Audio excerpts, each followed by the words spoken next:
Welcome to The Real Deal. I'm Connaé Pisani, and today we have Tierney Barber Kennedy joining me today. She is one of our seasoned property managers. Tierney is near and dear to my heart. She's worn a lot of different hats for us.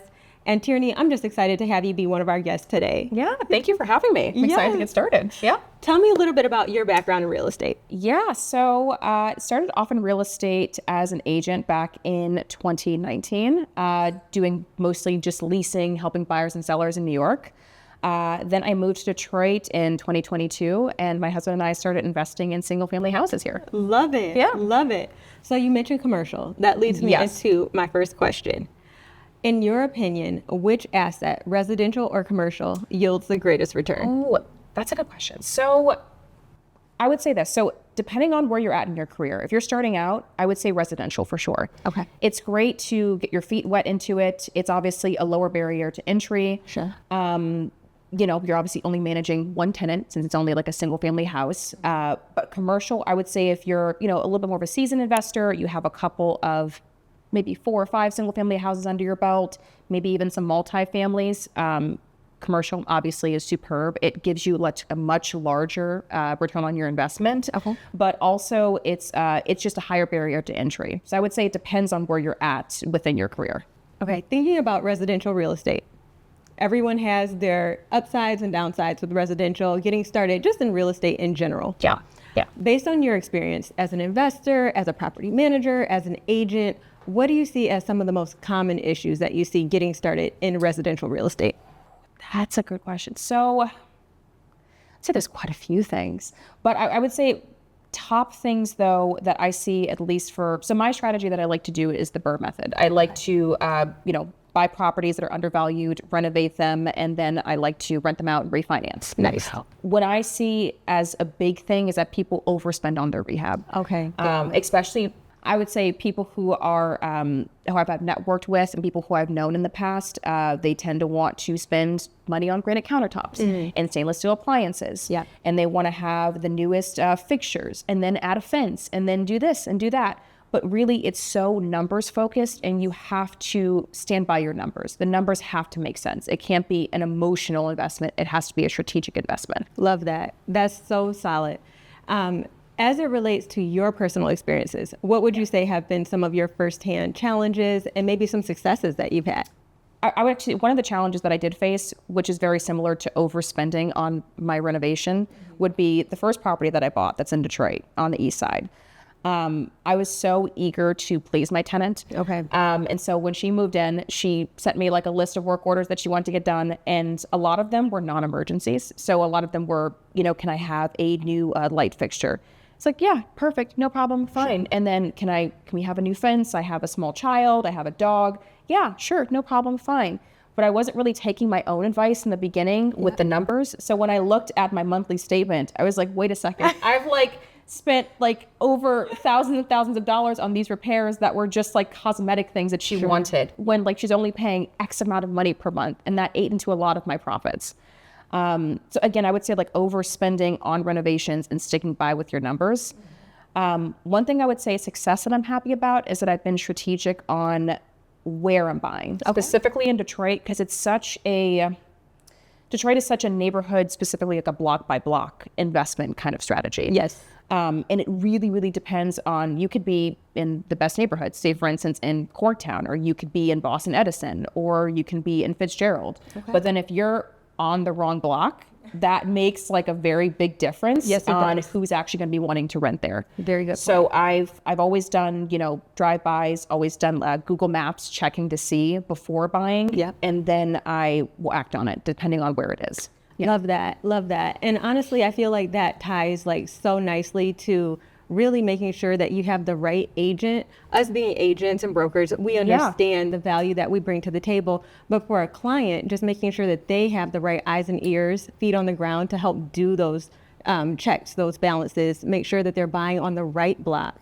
What do you think in terms of how to navigate those multiple different relationships to ultimately have successful outcomes for the investor? I would say, to your point, choosing the right agent is huge, especially if you're investing, if you're an out-of-state investor. Yes. Because you're not here to see what the neighborhoods look like. Me and my husband, we made the decision to move to Detroit to personally be like in our investment city, to be here and invest within the city. Love that. But a lot of people that I know who are still in New York, who are also in Chicago, they're, sometimes I would say investing blindly, but they think that, oh, well, these numbers add up and it seems like it's going to give me like a 13% cash on cash return.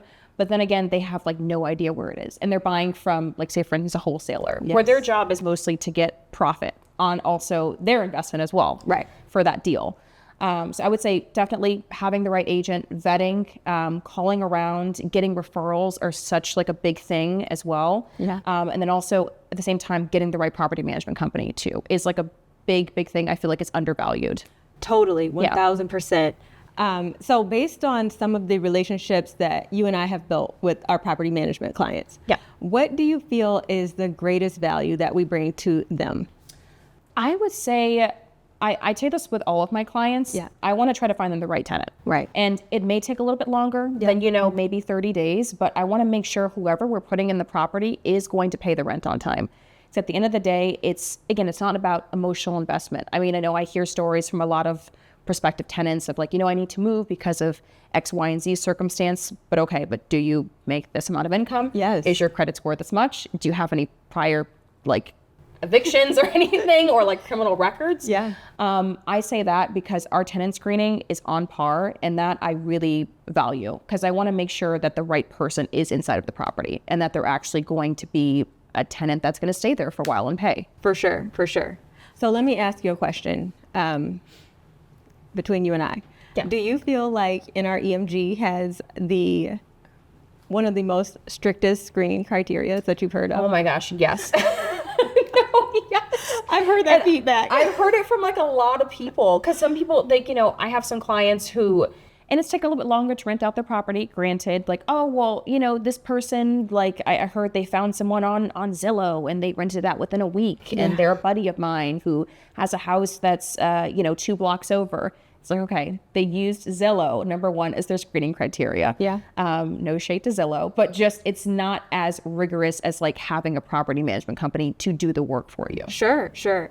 And when you say having a property management company, like I just want to drill into the details. Yeah. What makes our screening criteria more strict than what you've seen at other PMs? Yeah, I would say because we not only check for credit, we also check for, prior evictions, criminal background, but then also collections. Okay. Which I think is also overlooked as well, collections piece in the credit criteria, because say for instance, their credit, maybe it does hit the mark, but then if you look a little bit deeper and they have 10, 12, 13 collections on their credit report, I mean, they're not paying their bills on time. Right, exactly. Yeah. So even if they can maintain that credit score benchmark. Exactly. But they have that historical poor payment history. I mean, that has saved a lot of our landlords from having horrific experiences. Exactly. Yeah, because if they're not paying, say, for instance, their car note, or if it's their, insurance or even their phone bill on time, what makes them think they're going to pay their rent on time? Which then circling all the way back to your BRRRR method. Yeah. If they don't pay the rent, what happens to that whole strategy? Then that's when it gets that gets tricky. So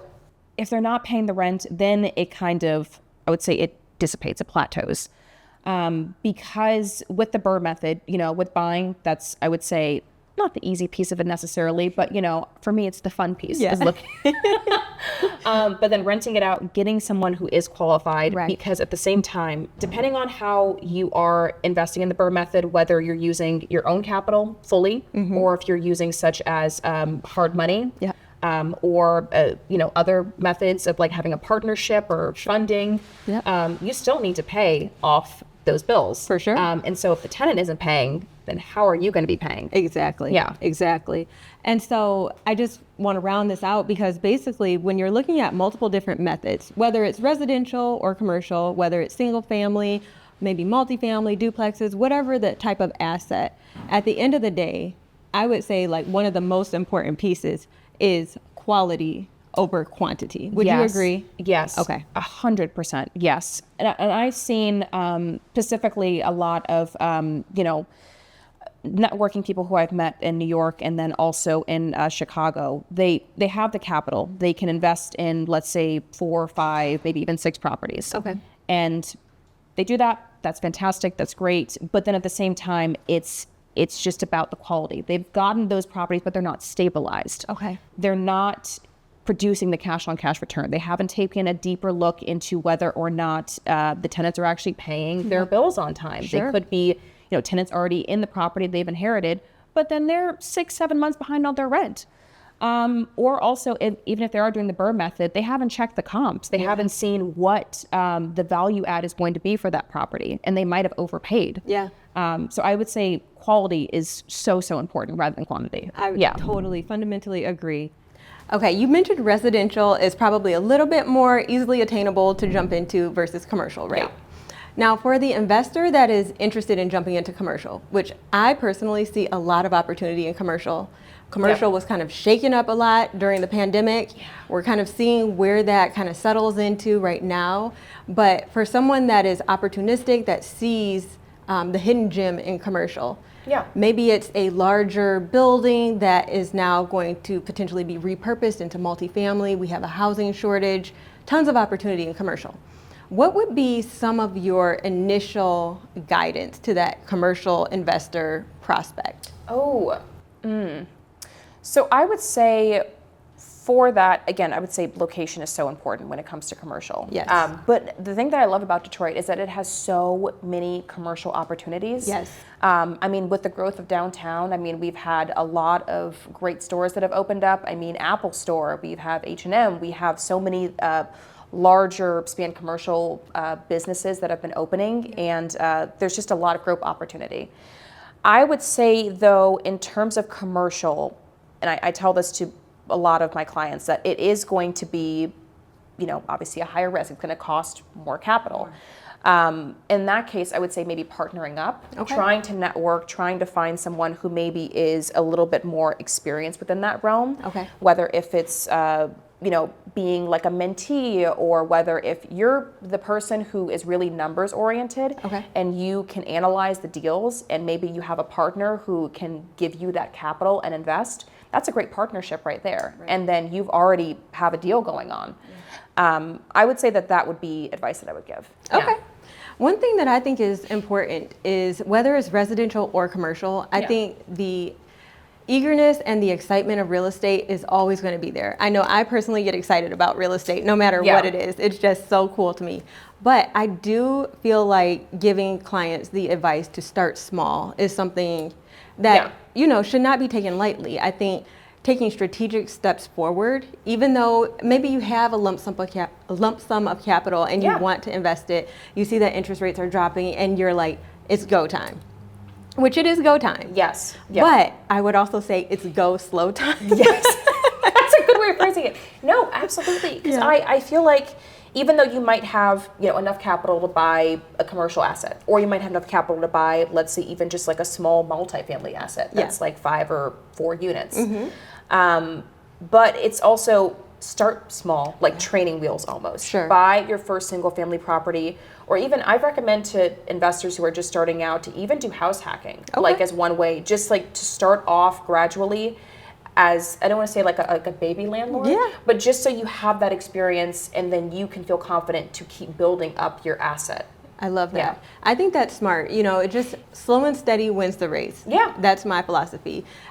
Real estate will always be there. It's finding the right opportunity at the right time, leveraging the capital that you have available, not over leveraging what you have, getting yourself into more than what you can handle, but really just taking like the small steps to ultimately build and grow. It's brick by brick, block by block, in my opinion. No, for sure.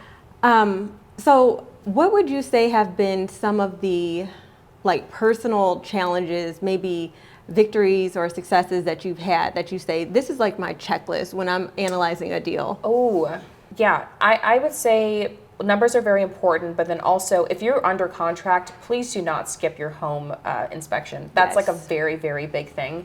And I've seen a lot of, even like seasoned investors, I've seen them kind of skip that step, but like you don't know what's happening with that sewer line or what's happening with the foundation. Yes, contractor is great to give you that initial estimate, but then at the same time, a home inspector is going to be the one to give you more of like a deep dive of like, ooh, you need to look out for this, because that's going to cost quite a lot of money. Right. And the contractor may not spot that. 100%. And the thing I love about inspectors is that they're licensed to inspect. Yes. Which is a little bit different from a contractor that is more so licensed to repair and fix. But an inspector is going to go that nth degree to actually call out and identify everything that's wrong. Yes. And that's the whole goal of an inspection, not to necessarily like package it up and make it look pretty or attainable, but here's everything you won't like about the property. Yeah. I mean, I was at a networking event the other month, and I met an investor. He, rehab looked gorgeous. I mean, again, stainless steel, new roof, everything looked fantastic. Okay. But then there were so many underlying issues with electrics, and then with the plumbing. Oh my gosh, the plumbing was horrendous, where there were so many split pipes that were happening underground, and so now he has to do a dig up, and it's going to cost more than what the house is worth. Oh my gosh. It's just, having an inspector is so important. I feel like it's undervalued. I agree. And then there's also like those hidden things that you just may not be able to see. For example, electrical is very much like a behind the scenes trade. It's one of those things, you flip the switch, the light comes on, but you don't know the interworkings of that. It's similar to plumbing, Sure, the water is flowing through the faucet, but if you don't actually know like the mechanics of the makeup of that trade, it's just like, what are you signing up for? Yeah, because contractors aren't going to, I mean, again, like you said, it's they're going to make the property look great, rent ready, look fantastic, but they're not going to know the inner workings of what's actually happening inside of it. Yeah. Okay. One question that I'm asked a lot, Tierney, is what really drives profitability? Is it the property type or is it the investor's approach?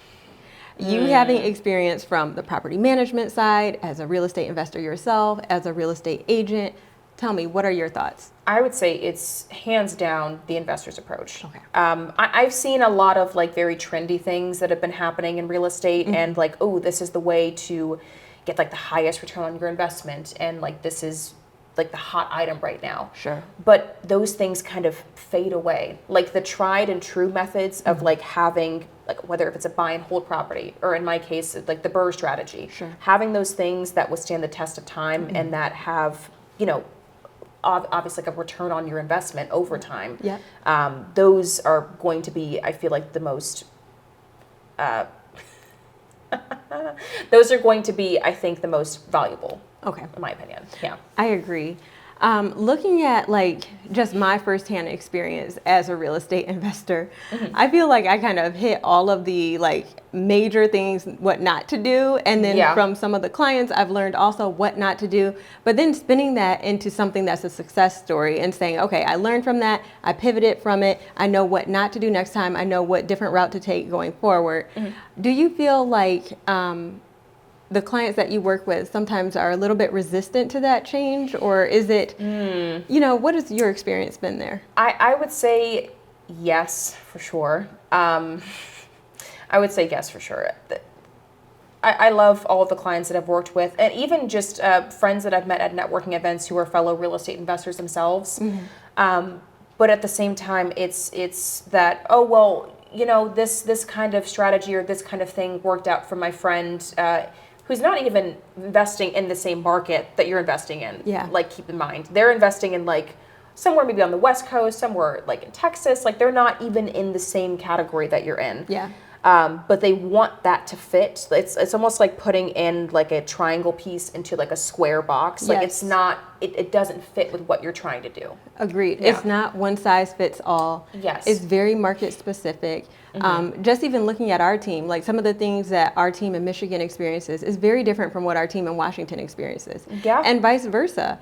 And there's some maybe overlap slightly, at the end of the day, the approach, what we're doing is very consistent across the board, but the market specific uniqueness of each area is to be respected, Yeah.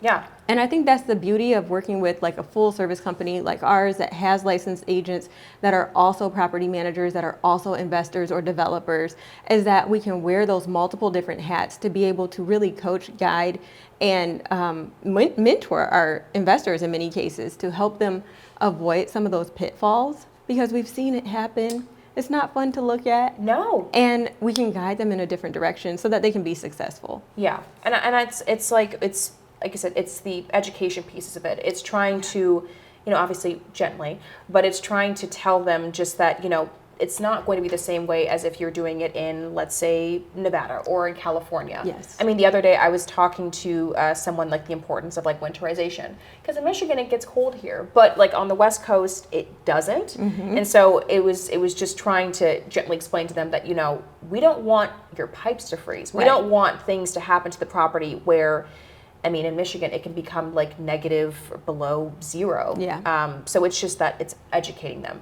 trying to hold their hand during that. Yeah. Agreed. And in other cases, it's like just being transparent. Like many investors are looking for a deal. Yeah. In all regards, you're looking for a deal on what to acquire. You're looking for a deal on making sure your maintenance costs are low, your insurance is low, your property taxes are as low as possible. I get it. Like everyone wants to have the highest ROI, IRR, all the acronyms. Yeah. However, there are some expenses that to me are like non-negotiables. If you have a property in a winter state, especially like Michigan, where we've seen pipes burst and freeze, and you want to save on the expense of winterization, it's such a small expense compared to having massive floods in your house, pipes bursting, water damage. I mean, what do you think? Yeah. Am I just preaching to the choir? No.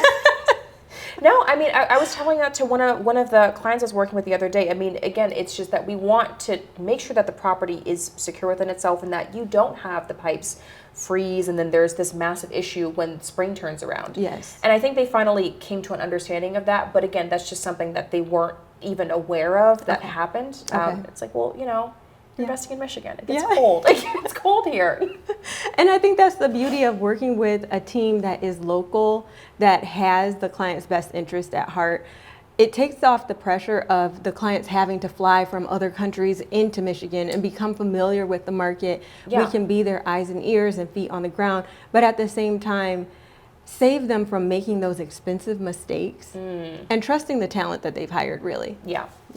Do you feel like that's something that, happens often, or is it, the education piece? What has your experience been with that? Yes. I've had even just prospects I've been talking to, and also some of our clients where they said, well, do I need to fly out and like have like this one person, they were asking if they could fly out to change, I think it was a furnace or something along those lines. It's like, no, absolutely not. Like we're here for you to help you with those situations. Yes. We can obtain the estimate, and take care of it for you right then and there. That's something you do not have to do. 100%. So I think it's also letting them know that like, hey, like, yes, we're your property management company, but at the same time, we want to help you make a return on your investment just as much as you want to. Exactly. Yeah. When our clients are successful, we're successful. Yeah. Okay. Yeah. So Tierney, tell me a little bit about some early deals that you've done, maybe client stories. What are some surprises on either side of, the real estate world that kind of intrigued you the most? Oh gosh. I remember one time when I was working when I was working as an agent primarily, and I was helping this buyer. He was actually out of the country. Okay. And I think it was around the summertime, sometime in like 2022. And we were doing the closing, he bought the property sight unseen. I had gone to the property myself and did like a little video tour. Okay. But he came because we were just doing like a final walkthrough inspection. We were so excited. I had bought him like a little welcome gift. It was my first deal that I was closing in Detroit as like an agent. I was like, yes, good, pat the back. Yes. Amazing. Success. But then we went to the property and I kid you not, all of the doors were off of the hinges. Oh, wow. And also the furnace, hot water tank was taken out, as well as the AC system. We had to back out of the deal, of course, because that was just obviously surprising. I think it may have happened like either a week prior to closing or a couple of days before closing, but I will never forget that. I mean, just like the look of sheer disgust. And it's also, this man was from Portugal. Oh, wow. So he was speaking in Spanish, and I did not understand him fully. I was Okay. very upset. Yes. Very, very upset. That translates all Yes. languages, right? You can tell when someone is No, upset. absolutely. Yep. I was like, I don't know what you're saying, but I know you are not happy. I Right. am so sorry. I can feel the vibe coming Yep. from you. I was and like, it's do you still not want your happy. welcome? Do you still want your closing gift? I bought it. Like, you can have it if you want.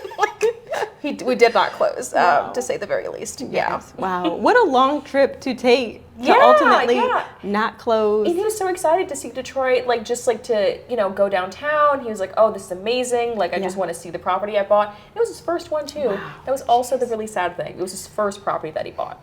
And speaking of furnaces and hot water tanks and just mechanicals in general, it's always like a pain point for me because for whatever reason in the city of Detroit and maybe surrounding areas, but we see it happen the most based on what our firsthand experience has been.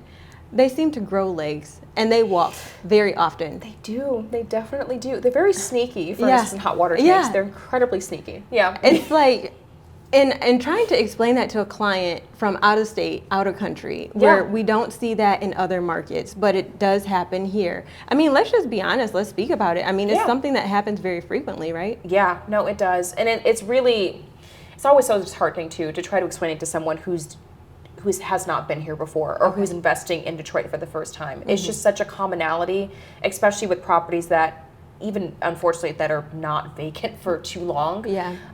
It's just they seem to grow legs and then they just leave. Yeah, it is. Yeah.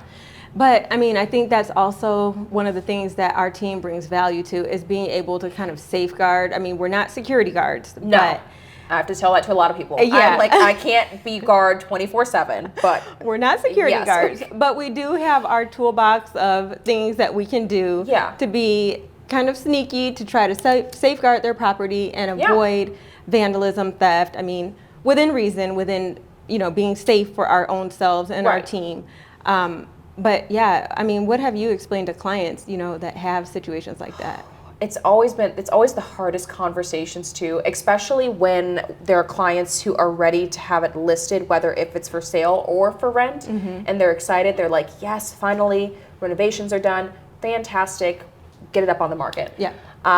Nope, we still have to install the furnace and hot water tank. Yes. But one thing I do try to at least try to reassure them about is that maybe sometimes we can install those after the fact, like waiting to install them until we have an approved tenant. Right. I find that to be, it doesn't obviously stop sometimes unwanted people from breaking into the property, but it does stop theft a little bit more. So you're not investing obviously thousands and thousands of dollars into these mechanicals and then ultimately to be taken. Right. Yeah. Totally agree. And I think that goes back to like the market specificity of, each market being its own niche. For our team in Washington, this is like unheard of. And maybe it does happen every now and then, but it's maybe like rare. But here, I mean, these are one of the unique things that we have to deal with. And then similarly, like in Washington, we see that there's a lot of properties that have sprinkler systems. Whereas here, we don't see that so much, not in the city itself. Maybe some people have them, maybe primary residences, but we don't see that too much with our rental properties. No. But things like blowing out irrigation lines, things like that, that's definitely a property management must do before we get into that winter season that we don't think about here. So every market has its own uniqueness and challenges and things that they have to take into consideration. But I think, again, going back to having like local experts that know what they're doing is really the charm of having a property management company working on their behalf. Yeah. And one thing I try to also reassure clients, like, yes, I'm not a security guard. I can't stand in front of the property 24/7 and guard it, but I do regular occupancy checks. Like, I do drive-bys. I make sure that the interior, exterior looks good. Obviously, if it's safe to enter, of course. But I think that's also just reassuring to know that you have someone who is regularly checking on the property and 100%. Not just letting it sit for months and months and months on end. For sure, for sure. And then speaking about occupancy checks, so that kind of just sparked my interest in speaking about like the larger team that we have. Yeah. When you're training other property managers that join our team, what is your approach to training them so that they also understand like what our unique value add is and how we strategically manage each asset so that it is successful for the client? Yeah, I mean, I would say it's really trying to, well, one thing I obviously love to mention to our new property managers is that, we're not, and I tell this to also our clients, well, we're not hiring, Joe Schmo handyman. I mean, we're a licensed construction company, and that's the thing. Like, we can do the renovations, whether if it's like larger scale rehabs or if it's smaller repairs where like a tenant calls in with like a leaky faucet. Yep. So I think also emphasizing that to the clients as well gives them not only a peace of mind, but it's like a huge value add to have as well. Yep. Another thing, I know we've already talked about this, but tenant screening, like I can keep going on and on about that all day, but it's just such an important thing to have, like screening the correct tenants. Yes. Is so important. It is. And also like the accounting piece, as much as a property management company, we're also very much like an accounting firm. It's keeping the clients up to date on their profits and losses, Yes. Managing the rent, making sure that tenants are paying, and if not, keeping on top of that, whether if it's issuing a payment plan that the owner agrees upon, or an unfortunate circumstances going through the eviction process. Yep. It's trying to help the owner from essentially start to finish, not during just the acquisition, but then also helping them managing the tenants and accounting piece. Yeah. Love that. Love that. What has been like one of your, and you won't hurt my feelings. Are you okay? I just want to say that. But what has been like one of the successes, maybe one of your greatest joys with working with our company, and maybe one of the challenges? Like, don't hesitate. Yeah. Bring it forward. I would say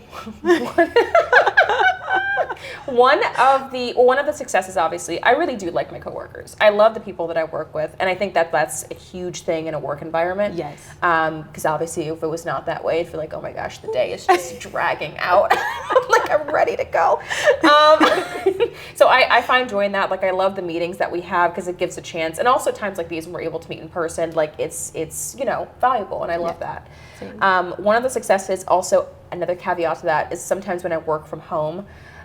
Like there are days when I'm working from home and I have not taken off my PJs and I am just sitting in my office with my hoodie on still and my sweats. And then my husband comes home and he's like, have you even brushed your teeth? Like you look insane. Like just that, like obviously leaving, like going to meet clients, I dress up, of course. Like I'm going to put on pants, but like if it's emailing people, making delinquency calls, like I am just, in my natural habitat. Like, be in your natural habitat. Hey, I agree. It's quality versus, I wouldn't say quantity, but maybe like condition of, whatever. Yes. I don't know what the word is, but yeah, I mean, loving what you do is important, And to me, also being comfortable while you're doing what you love, what you do. I think that also adds a lot of value, That's true. And, pros and cons to like, not getting dressed up, but it's like sometimes I'm like, oh wow, I should probably like, I don't know, like take a shower. Like I need to probably take care of myself. Like, Oh my gosh, I love that. Okay, so on the other side, what have been some of your challenges? I would say some of the challenges have been some clients who don't take our advice seriously. Okay. Because I think it's that phrase of, you can lead a horse to water, but you can't have them drink it. Right. Because we can do everything. We can try to find the perfect tenant. We've done the tenant screening. We've done all that portion. We've done the delinquency calls.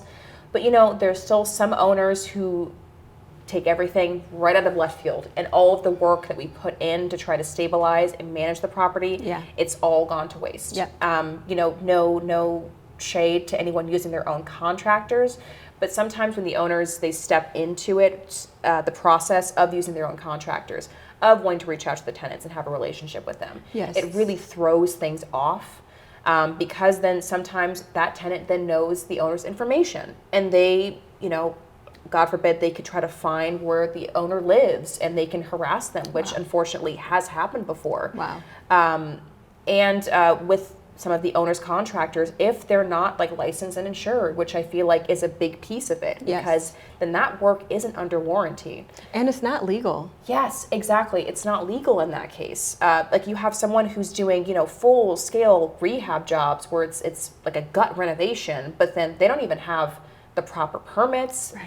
They don't have insurance. Huge liability. A very big liability. So I would say that it's owners who overstep into the process and then want to, I want to say overhaul, but it's not following our advice. Okay. Yeah. No, that's fair. And then to add on top of that, I feel like, unfortunately, once the owners get involved and it does not work out to their favor, it becomes a situation where our team has to work in overdrive to try to mitigate the mess that was created, if I can say that, to try to pivot and get the owner out of the situation that they created that we advise them not to walk into. Yeah. Yeah. I feel like that is kind of the Achilles heel of real estate that maybe, I also don't like that much, because I'm very much a problem solver, and I like for our team to be able to get in front of the problem before it becomes a bigger problem, but then when we're kind of pushed back or told to stop, and then we watch the problem kind of, blow up into something more than it should be, it's pretty painful to try to navigate out of. Yeah. And it's also, it is painful, because it's like we've tried our best to, at the end of the day, this is an investment property that you're trying to make money off of. Yeah. But then to kind of step into the situation, and then obviously to see that happening, to see things go haywire, and then the tenants ultimately either don't pay, or if the construction is not up to par, and then ultimately leads tenants not to pay anyway. Sure.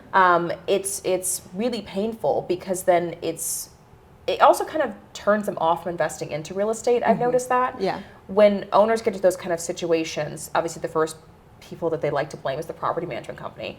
But then also it makes them not want to really be a part of real estate anymore. That this was a really bad experience, and I don't think I'm ever going to do this again. Yeah, and that's unfortunate, because real estate is like such a tried and true long-term route to wealth and financial freedom, success. It's been around for hundreds of years. It's one of those things that when it's done right, it's done really right, and it can be wildly successful. Yeah. But kind of, to your point with owners jumping in, I feel like that's one of the things that I learned early on in my investing journey. Just doing this myself as a private landlord, self-managing, I learned a lot of those mistakes. We're talking about times where I was in corporate America, and when I'm getting off work, I'm driving to the property, I'm meeting the contractors, I'm praying that they've done the work that I've asked them to do while I was at work. And I did not take the chance to really give a property management company the opportunity to take that stress off of me, which ultimately led me to create my own property management company and all these other things added in. But as you and I have discussed, really it takes a whole village to make it successful. Yes. We're talking about from the contractor, from the agent or broker, from the property manager, from the leasing agent, the tenant. There's so many hands that are involved to make this thing really work successfully on any scale, whether we're talking about one single family home or a huge commercial building. It's very much the same approach across the board. And having learned some of those things firsthand, really it made me say, you know what?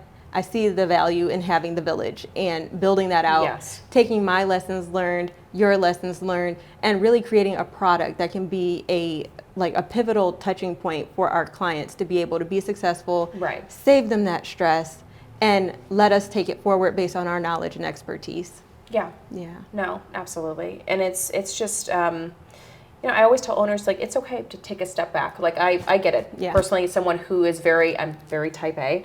But it's okay to let go, because then once you let go and you let your property management company take control of that piece, you can start doing other things. You can start investing in more properties, or even investing in something that's entirely different. For sure. It's okay to just let go. Yeah, let go and trust the professionals that you hired, and watch it grow into be something more successful. Because at the end of the day, everyone's time is worth something, whether that's spending time with family, whether that's going on vacation, just taking some time to rest and relax, or invest in more properties, find your next deal. Yeah. But getting too involved in the details is also kind of cost prohibitive, and it can delay the success by way of getting too maybe narrowed in. Would you agree? No, I would say so. Yeah. Okay. Glad that we can add that value for our clients. Okay, Tierney, we're going to do something fun. Oh, okay. Okay. Yeah. I'm going to quiz you. You quiz me on real estate things, just anything. Okay. So I'm going to ask you a question. You can't think about it. I play this game with my kids at home. Okay. Ask you a question. You have to tell me the answer. Don't take long to think about it. Speak from your heart, your true experience. Okay. Unfiltered. Gotcha. Okay. What do you love most about real estate? The cash flow, and also I would say making new connections with other investors. Okay. Yeah. Okay. Your turn. If you were starting over in your 20s, what would be something you do differently in your career or real estate, whether or career-wise? Yeah. I'm still in my 20s, so. Not a day over 22. Not a day over 22. No. No, what's something different? I feel like I would have gotten started earlier, honestly. Yeah. I got started pretty young, Yeah. like, honestly, like early 20s. But I would still say, like, I missed the mark in Detroit right when I was graduating from college, when Detroit was at its lowest point. When I look back on that, I'm like, ah. I mean, we're talking about, these are the days when downtown was a ghost town. Yeah. It was literally, I will not forget, like driving down Woodward with my parents, and it was like, lock your doors, don't make eye contact with people. Like, it was dark. It was dark. Yeah. And these were the days where you could have bought a property for like $500 to $1,000. No lie. Wow. And during that time, I mean, I was so not thinking about real estate. I was fresh out of college, but those were the days I could have scraped up $500 to $1,000, bought one home, and got started sooner. That would have been my advice to myself. Yeah. Okay. Yeah, I always tell myself that if I was like 20 years old again, I would invest in real estate sooner. It's always that answer. Yeah. It is always that answer. Yeah. Okay, my turn. So, okay. You and your husband invest in real estate. Who do you feel takes the lead in real estate in your family? Oh my gosh, me. It took a lot of convincing to get my husband around the idea of real estate. Okay. Just coming from my husband, who's originally from England, where it's impossible to buy land there, and then also coming from, Chicago, New York, where we lived. He's like, that's not obtainable. What are you talking about? Seriously. You're like, we can't buy property. But no, I would say definitely me. It was kind of obviously took some agreeing upon mutual decision to move to Detroit, but I'm glad that we did it, make the leap. Love it. Love it. No, that makes sense. Okay, what would you say? Oh wait, you already answered this question. I was going to say, what made you want to start a property management company? Ooh, that's a good question. I kind of stumbled into real estate, to be honest. I was traveling, living out of a suitcase, literally. Yeah. I wasn't homeless, but I was traveling so much, going from project to project to project, that I very much was like, I remember being on the phone with my mom and was like, Mom, I need a place to call home. I'm young, I'm single. Yeah. I don't want to keep just traveling around and living out of a suitcase or an airplane, but I want a place where I can establish some residency and go back to, Yeah.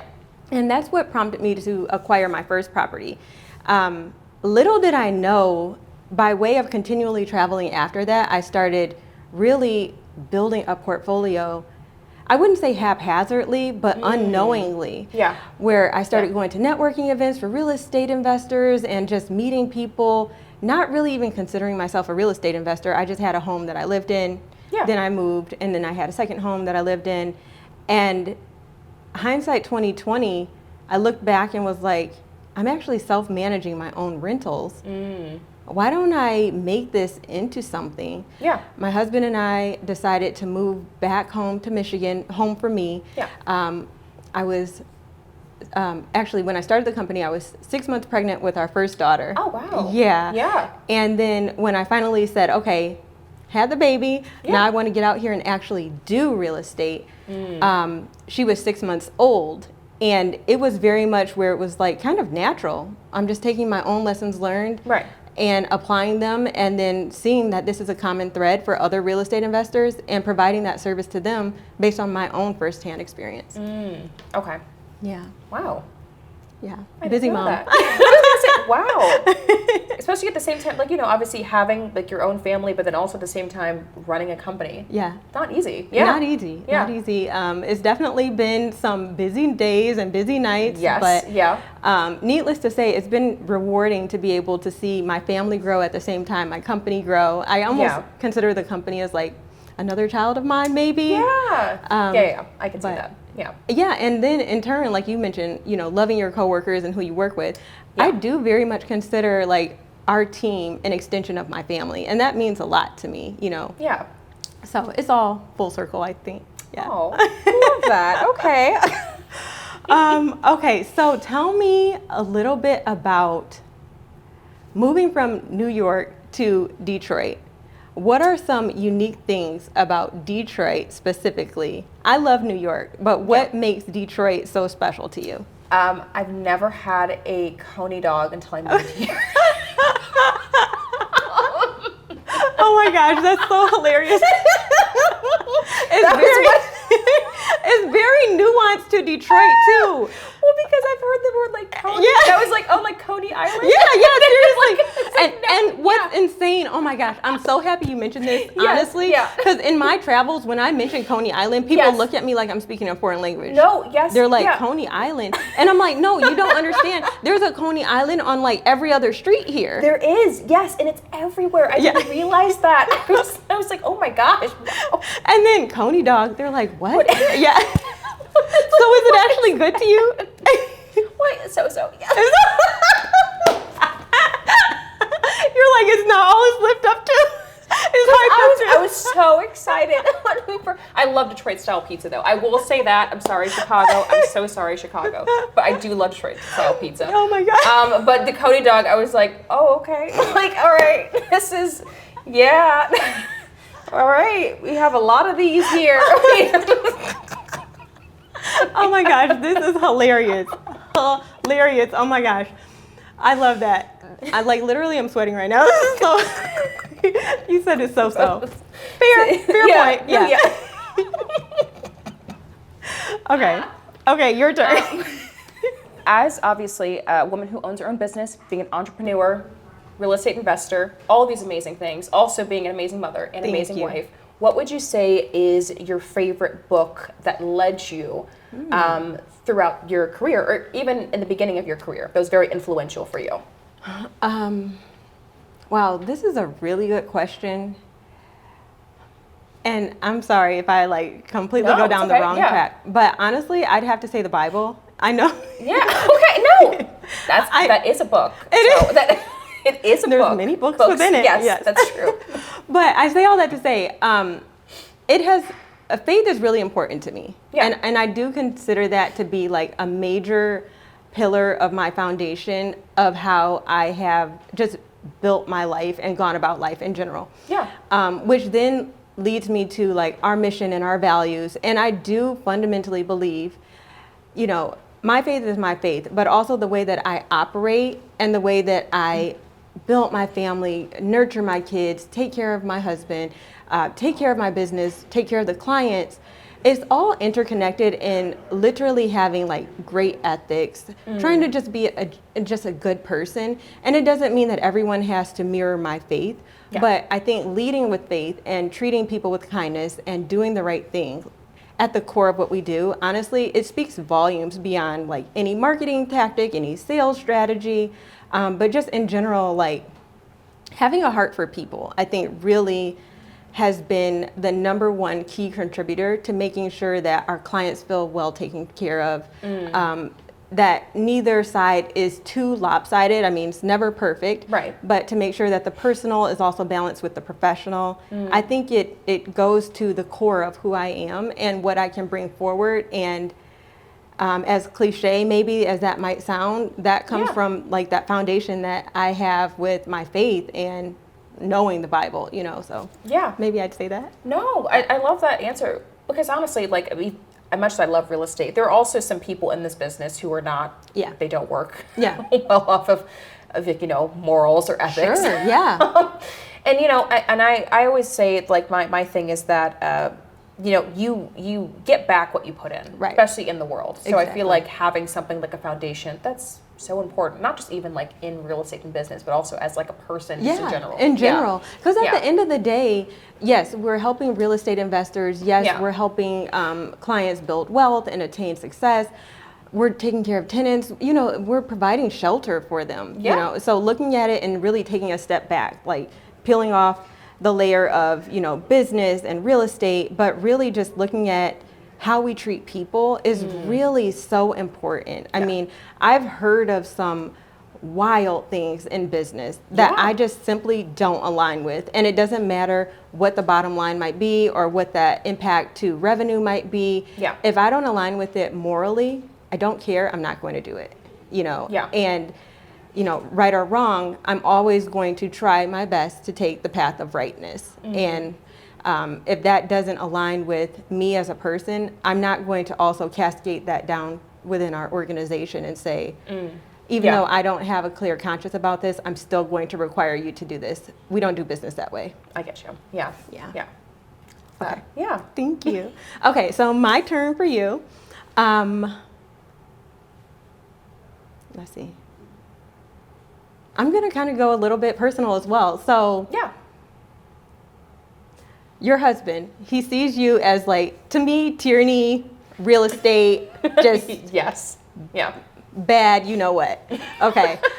So how does he connect with your just passion for real estate and being able to really be like, hey, this is our strategy. This is what I'm bringing home. Look at this that we're building together. I'm going to pioneer this. How does he connect with that in a way that is not intimidating? Yeah, it's so funny because I asked him a question the other day actually of like, how do you describe me to people? And I say, yeah, she works in real estate. It's like, that's the only thing. Yeah. But I would say it's funny because we're kind of, we're two peas in a pod, but we're very opposite from each other. Okay. I'm very, obviously real estate oriented. My husband is an artist. Okay. So we have two very different kind of skill sets. But I would say that he's been very supportive of me on this journey as well. That's awesome. In terms of when we were initially thinking about moving to Detroit, I said, I want to move here. I see a really big growth opportunity here. Yeah. And I see it being vibrant, coming alive. I can see it being something like how Chicago was for us when we were back in 2010, 2011. Okay. Like in terms of, for him, the art scene, but also for me, real estate wise. Okay. So it took some persuading and it took a lot of conversations. All right. But I feel that him supporting me, it hasn't been easy, but I feel like he does try to support me in his own way. Okay. And he says, you know what, you do your thing. I will let you do your thing, let you have your journey, let you have your moment. Yeah. And as long as, you're happy doing it, that's all you can really ask for. I love that. Support. Exactly. Yeah. Yeah. That's what it boils down to. I love that. Kudos to him. Yeah. He's okay. Yeah. He's okay. He's all right. All right, your turn. If someone gave you $1 million right now, Okay. briefcase, untaxed, Okay, untaxed. what would you do? What would you do with it? Ooh, good question. Okay. What would I do with $1 million right now? Yeah. I would look at it from a holistic standpoint. Okay, I'm not going to take all $1 million and invest it in real estate. Okay. Yeah. But what I'm going to do is look at what percentage of that do I allocate towards real estate? What percentage of that do I allocate towards maybe business? What percentage do I allocate towards reserves to then maybe leverage future opportunities and jump at those? But I think for me at this stage of my life is looking at a balanced portfolio is very important. And when we say investor, I think it's important to acknowledge that there's multiple different ways to invest. It doesn't have to just be real estate. Yeah. Or it doesn't have to just be residential or commercial. But I think, let's just say I would split it up by like 33% in 3 different ways. Yeah. So 33% I would put towards residential and commercial. 33% I would put towards maybe business acquisitions that further propel what I'm building within real estate, but from a business standpoint, if that makes sense. Yeah. Maybe it's looking at other startup companies and being an angel investor for them. I'm big on mentorship, and I think being able to contribute the values and the experiences that I've obtained being a business owner myself can really help another business be successful. Yeah. And I'm really passionate about that. And then 33% towards reserves for those unknown opportunities that I'm like, oh my gosh, I didn't see this coming, but 5-10 years later, here we go, I'm ready to go. Good to have an emergency fund. Yes. Just a little, get a little something. Yeah. A little something, All right, last one for me, for you. What are some things in real estate that you would like to see improve? and how do you feel that you can help drive that improvement? I would say things that I would like to see improved are, as cheesy as this may sound, but I feel like honestly people connecting with each other. Like I didn't really take advantage of this, I would say early on in my career, but networking. Okay. Networking has been such like a big thing and leaning on people. Yeah. I've met honestly just some fantastic people at networking events and also just talking to clients in general too, but learning from their mistakes, getting some advice on how I can take the next steps in my business or take the next steps in just my life in general, personally, or whether if that's real estate wise, has been something so invaluable. I feel like we're kind of now in a, not to be that person, like we're living in a new age. Yeah, but seriously. I mean, just that everything is so disconnected from each other. Like going to in-person networking events, like I had honestly like the best times there. Like I've met so many great people who I text with and talk to regularly. Love that. And so I would love to do more of that. And I feel like that's something that is really missed out now. It is. Yeah. And especially in a world of AI that we're pivoting into. Yes. Yeah. I think just in general, we're social creatures. We're Right. social people. And that interconnection with other people, I mean, that's part of our makeup, you know, who we are. Exactly. We Yeah. need to have human connection. Yeah. For sure. I love that. That's so important. And I think it's going to even become more important going forward where it's harder to distinct what is real, what is AI, what is not AI. Yeah. To be able to finally like get out from behind the computer, get out from behind, you know, the phone or whatever, and be able to actually shake hands and meet to people. Like, hi, like, hi, nice We're to meet real. you. Like, Yeah. I'm a real person. That's important, you know, Yeah. and it's something that we've gone too long being like fully digital, Right. fully remote, let's just say, where, I agree that human connection is important and being able to actually know who you're working with or speaking to, you know. Yeah, I love meeting with, like, when clients come into town, I'm first person, like, let's meet at your property or let's meet somewhere and, like, actually meet you. So, you know, I'm a real person when I have that opportunity to. So I feel like just having that one-on-one connection with people is something I feel like is really undervalued. Absolutely, Tierney. Thank you so much for being a guest on this podcast. It's always a pleasure to speak with you. Just a joy to have you here. Such a lively conversation. Thank you so much for being a guest. Yeah, no, thank you. Anytime.